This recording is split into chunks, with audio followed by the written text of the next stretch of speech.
Marcus Aurelius. Whatever anyone does or says, I must be emerald and keep my color.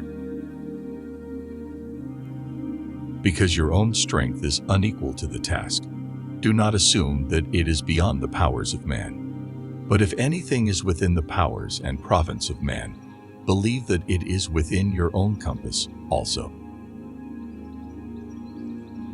The best revenge is to be unlike him who performed the injury. When you need encouragement, think of the qualities the people around you have. This one's energy, that one's modesty, another's generosity, and so on. Nothing is as encouraging as when virtues are visibly embodied in the people around us, when we're practically showered with them. It's good to keep this in mind. Natural ability without education has more often raised a man to glory and virtue than education without natural ability. Give yourself a gift, the present moment. He who lives in harmony with himself lives in harmony with the universe. No matter what anyone says or does, my task is to be emerald, my color undiminished. The most complete revenge is not to imitate the aggressor. A person's worth is measured by the worth of what he values. The first rule is to keep an untroubled spirit. The second is to look things in the face and know them for what they are. Everything that happens as it should, and if you observe carefully, you will find this to be so. Adapt yourself to the life you have been given, and truly love the people with whom destiny has surrounded you. If it is not right, do not do it. If it is not true, do not say it. The happiness of your life depends upon the quality of your thoughts. Therefore, guard accordingly, and take care that you entertain no notions unsuitable to virtue and reasonable nature. When you are annoyed at someone's mistake, immediately look at yourself and reflect how you also fail. For example, in thinking that good equals money or pleasure, or a bit of fame. By being mindful of this, you'll quickly forget your anger, especially if you realize that the person was under stress and could do little else. And if you can, find a way to alleviate that stress. The things you think about determine the quality of your mind. Your soul takes on the color of your thoughts. All things are linked with one another, and this oneness is sacred. There is nothing that is not interconnected with everything else, for things are interdependent, and they combine to form this universal order. There is only one universe made up of all things, and one creator who pervades them. There is one substance, and one law, namely, common reason in all thinking creatures, and all truth is one if, as we believe, there is only one path of perfection for all beings who share the same mind.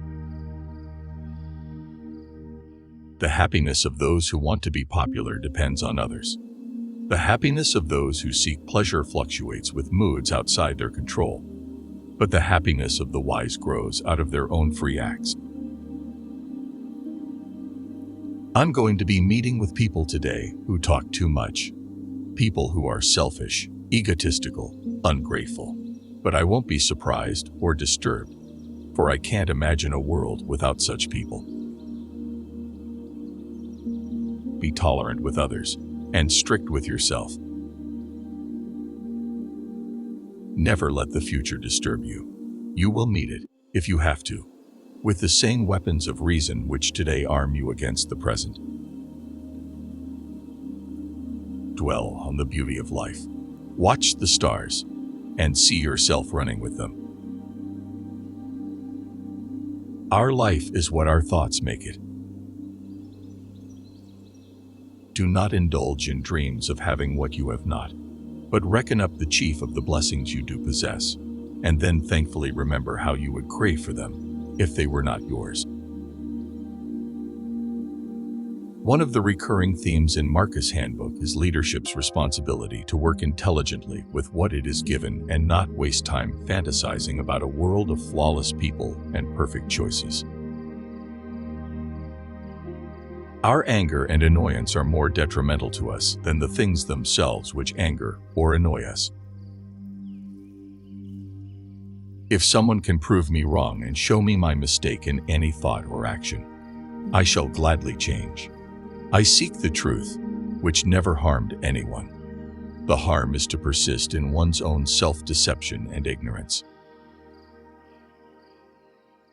The impediment to action advances action. What stands in the way becomes the way. Death smiles at us all. All a man can do is smile back.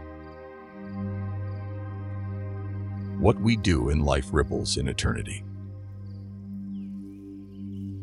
It is not death that a man should fear, but he should fear never beginning to live. Waste no more time arguing what a good man should be. Be one. Most of what we say and do is not essential. If you can eliminate it, you'll have more time and more tranquility. Ask yourself at every moment, is this necessary? Very little is needed to make a happy life. It is all within yourself, in your way of thinking. A man's true greatness lies in the consciousness of an honest purpose in life, founded on a just estimate of himself and everything else, on frequent self-examinations, and a steady obedience to the rule which he knows to be right, without troubling himself about what others may think or say, or whether they do or do not that which he thinks and says and does.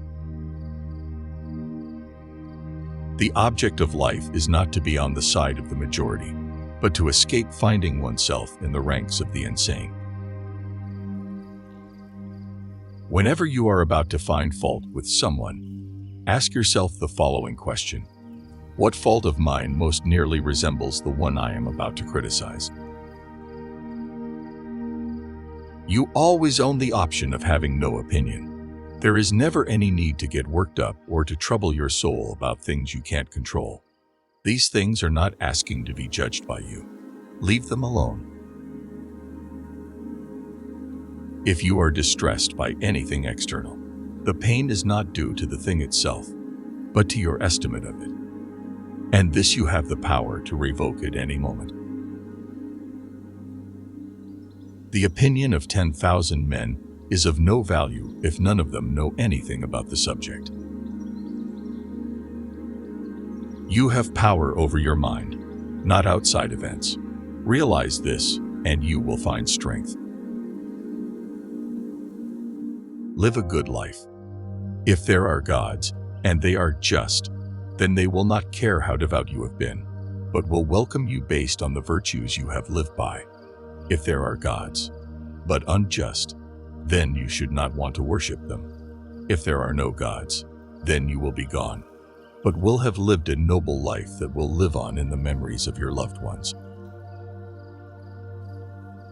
Say to yourself in the early morning, I shall meet today ungrateful, violent, treacherous, envious, uncharitable men. All of these things have come upon them through ignorance of real good and ill. I can neither be harmed by any of them, for no man will involve me in wrong, nor can I be angry with my kinsman or hate him. For we have come into the world to work together. It never ceases to amaze me. We all love ourselves more than other people, but care more about their opinions than our own. Think of all the years passed by in which you said to yourself, I'll do it tomorrow, and how the gods have again and again granted you periods of grace of which you have not availed yourself. It is time to realize that you are a member of the universe, that you are born of nature itself, and to know that a limit has been set to your time. Use every moment wisely to perceive your inner refulgence, or it will be gone and nevermore within your reach. Everything we hear is an opinion, not a fact. Everything we see is a perspective, not the truth. When you arise in the morning, think of what a precious privilege it is to be alive, to breathe, to think, to enjoy, to love. The happiness of your life depends upon the quality of your thoughts. This was released from For the Sake of Education by Flow Wisdom. If the content was helpful, make sure to subscribe.